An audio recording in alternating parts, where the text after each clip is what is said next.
আসসালামু আলাইকুম। আমরা যখন চারপাশে অনেক অন্যায়, অবিচার, জুলুম দেখি, তখন কিন্তু মনে প্রশ্ন আসে, এই জুলুমের শেষটা কোথায়? ইসলাম কি বলে এ ব্যাপারে? ওয়ালাইকুম আসসালাম। হ্যাঁ, প্রশ্নটা খুবই স্বাভাবিক। তো আজকের এই গভীরে ডুব দিয়ে আমরা ঠিক এটাই একটু বোঝার চেষ্টা করব। আমাদের কাছে কোরআন আর হাদিসের কিছু কথা আছে, সেখান থেকেই আমরা দেখব জালিম বা অত্যাচারীর কি পরিণতি হয়, তাদের টাকা পয়সার কি হয়।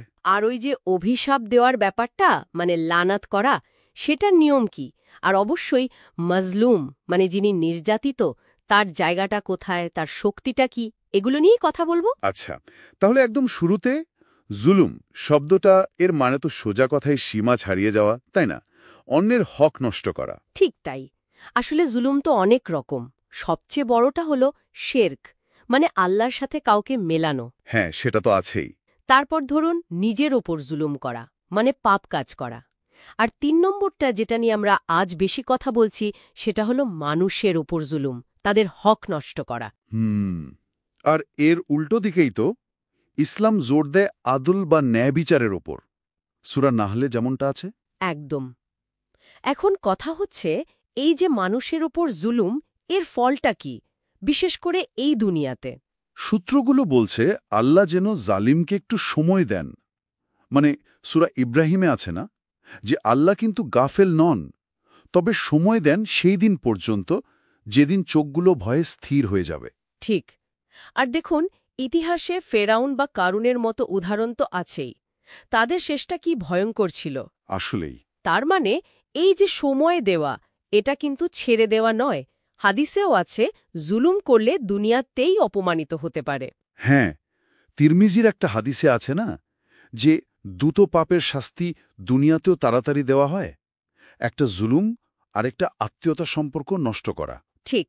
আর আখেরাতের অবস্থা তো আরও কঠিন। সূরা ইউনুসে তো বলাই আছে, জালিমদের জন্য আছে স্থায়ী আযাব।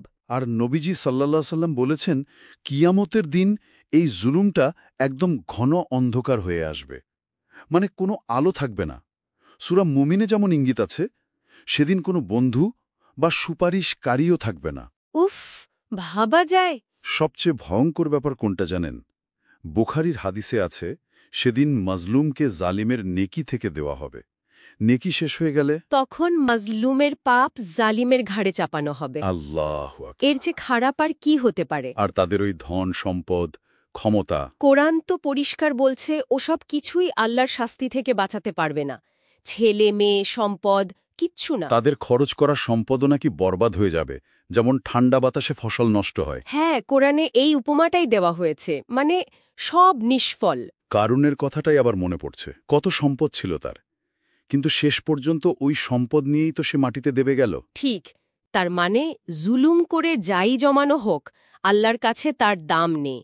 বিশেষ করে এই যে আর্থিক জুলুমগুলো, ধরুন কারোর টাকা মেরে দেওয়া, জমি দখল করা, এগুলোর হিসাব তো কিয়ামতে কড়ায় গণ্ডায় দিতে হবে। এই জুলুমের ভয়াবহতা দেখে তো অনেক সময় মানুষ একদম অতিষ্ঠ হয়ে জালিমকে অভিশাপ দিতে চায়, মানে লানত করতে চায়। ইসলাম কি বলে এটা নিয়ে? দেখুন, সাধারণভাবে ইসলাম কিন্তু এটা পছন্দ করে না। মানে একজন মুমিন, একজন বিশ্বাসী, সে কথায় কথায় অভিশাপ দেয় না। তিরমিজির হাদিসেও আছে এটা। তার মানে একটু রেগে গেলেই অভিশাপ দেওয়া ঠিক না। একটা হাদিসে যেন এমনও আছে যে, যে অভিশাপের যোগ্য না, তাকে দিলে সেটা নিজের দিকেই ফিরে আসে। ঠিক ধরেছেন, খুব সাবধান থাকতে হবে। তবে হ্যাঁ, কোরআন হাদিসে কিছু নির্দিষ্ট দল বা কাজের জন্য অভিশাপের কথা আছে। যেমন ধরুন কাফের, মিথ্যুক, মুনাফিক, বা যে জেনে বুঝে কাউকে খুন করে।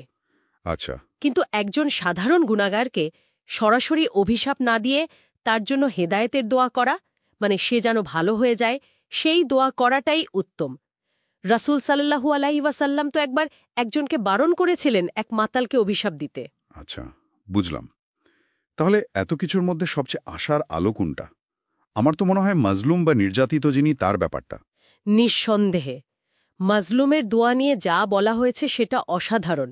মানে বুখারীর হাদিস অনুযায়ী মাজলুমের দোয়া আর আল্লাহর মাঝে কোনো আড়াল থাকে না, সরাসরি কবুল হয়। সুবহানাল্লাহ, এটা তো বিরাট ব্যাপার। তিরমিজির হাদিসে আছে, এটা সেই ৩টা দোয়ার একটা যা আল্লাহ অবশ্যই কবুল করেন, কোনো সন্দেহ নেই। আর আল্লাহ নিজেই মাজলুমকে সাহায্য করার ওয়াদা করেছেন না।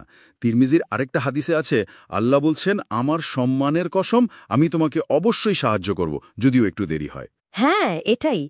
এটা একদিকে যেমন মাজলুমের জন্য অক্রম না সান্ত্বনা, বিরাট একটা শক্তি, তেমনি জালিমের জন্য চূড়ান্ত হুঁশিয়ারি। এই ব্যাপারটা কিন্তু দারুণ। মানে একদিকে জালিমকে সময় দেওয়া হচ্ছে, আবার অন্যদিকে মাজলুমকে সাহায্যের ওয়াদা, যদিও একটু দেরি হতে পারে। এর মধ্যে একটা গভীর ব্যালেন্স আছে মনে হয়। অবশ্যই। জালিমের দাপট তো সাময়িক, আসল শক্তি তো মাজলুমের দোয়া আর আল্লাহর সাহায্য, সেটাই শেষ পর্যন্ত সত্যি হবে। তাহলে আজকের আলোচনা থেকে আমরা কি শিখলাম? মূল কথাটা হলো, ইসলামে জুলুম খুবই অন্যায়, খুবই খারাপ কাজ। এর পরিণতি দুনিয়া আর আখিরাত দুই জায়গাতেই ভয়ঙ্কর। ঠিক। আর জালিমের ধন সম্পদ, ক্ষমতা কোনো কাজেই আসবে না। অভিশাপ দেওয়ার ব্যাপারে আমাদের খুব সতর্ক থাকতে হবে। মানে অন্যের অধিকার নিয়ে সচেতন থাকা, অন্যায় দেখলে চুপ না থাকা বা অন্যায়কারীকে সমর্থন না করা, আর যে নির্যাতিত তার পাশে দাঁড়ানো। একদম। আচ্ছা, সবশেষে শ্রোতাদের জন্য একটা ভাবনা রেখে যাই। হ্যাঁ, বলুন। আমরা তো জানলাম মাজলুমের দোয়া কবুল হবেই, আল্লাহর সাহায্য আসবেই, হয়তো একটু সময় লাগবে। এই বিশ্বাসটা যে ন্যায় বিচার হবেই, দেরিতে হলেও হবে, এটা যখন আমরা কোনো জুলুম দেখি বা নিজেরা শিকার হই, তখন আমাদের ধৈর্য ধরতে, অন্যায়ের বিরুদ্ধে দাঁড়াতে বা সঠিক কাজটা করতে কিভাবে সাহায্য করতে পারে, এটা নিয়ে একটু ভাবা যায়, তাই না? খুবই গুরুত্বপূর্ণ প্রশ্ন। এটা নিয়ে অবশ্যই ভাবা উচিত। আল্লাহ আমাদের সবাইকে জুলুম করা এবং জুলুমের শিকার হওয়া থেকে রক্ষা করুন। আমিন। আজ তাহলে এখানেই শেষ করি। ইনশাল্লাহ আবার কথা হবে। আসসালামু আলাইকুম। ওয়ালাইকুম আসসালাম।